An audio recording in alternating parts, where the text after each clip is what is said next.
Confidence doesn't come first. Proof does, 100%. So I forgot the technical term, but there's some sort of loop that actually helps when people are trying to learn a new skill. So there's unconscious competence, okay?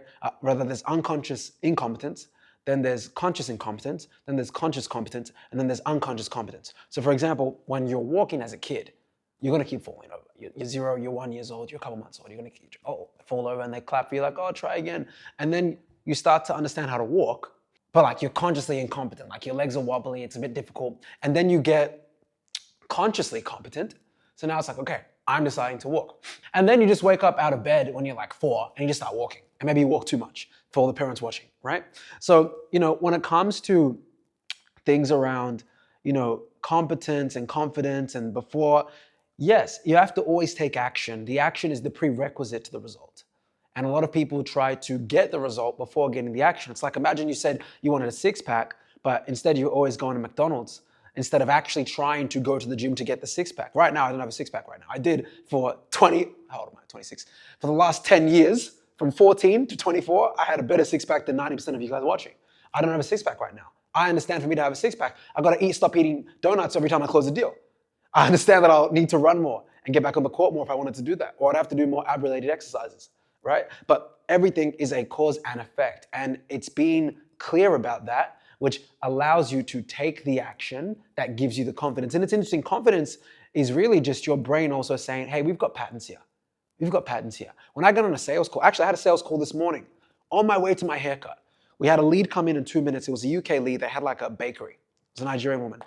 And within 2 minutes of the lead coming in, because of confidence, I call her. I'm a bit tired. I finished work super late, closed another deal yesterday night, but all I do is sell. All I'm doing is inspiring my team. All I do is hiring people. All I'm doing is closing deals, fixing fires, whatever.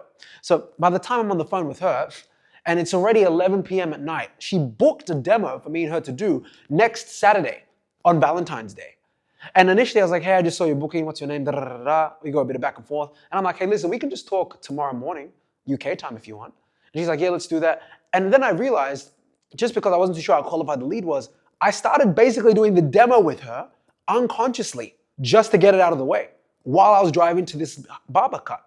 Demos sometimes, and they still, depending on the level of the demo or the level of the business, sometimes they'll take me 90 minutes, an hour, 45 minutes, 30 minutes. I realized this is probably not the best lead. I'm going to passively influence her to start doing the full demo right now. So we went through everything. I went through my company's history, the staff, the volume, the industries we've worked in close to her. I identified the problems in her business. I asked her to give me some revenue numbers, figured out it wasn't a good fit. We did a 25-minute demo as I was pulling up to the haircut. Unconscious competence, right? So confidence is just simply your brain enjoying pattern recognition that yields to things that you want. Discipline is easier than decision making. 100 million %. Discipline is easier than decision making. And the reason why it is important, and the reason why it's more important rather, is because discipline is there when motivation isn't. So for example, most of you guys, I'm hoping, shower 2 times a day. Some of you maybe 1 time a day, whatever. Or maybe some of you 0 times a day, who knows?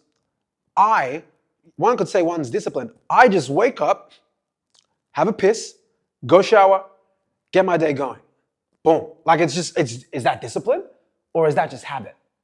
For me, I think every single successful person unconsciously does things that tilt things into their favor. For me, I am extremely unrealistic every day, unrealistically internally positive, even when I'm not positive. And I'll explain that contradiction. We have a nearly 60 staffed company. We are clearing comfortably over 100K a month. By March, probably be doing comfortably over 200 or 300K a month in revenue. It just grows faster and faster. That's why they say the rich get richer, the poor get poorer. It's because you have a bigger compound of patterns that you can utilize and leverage. I digress.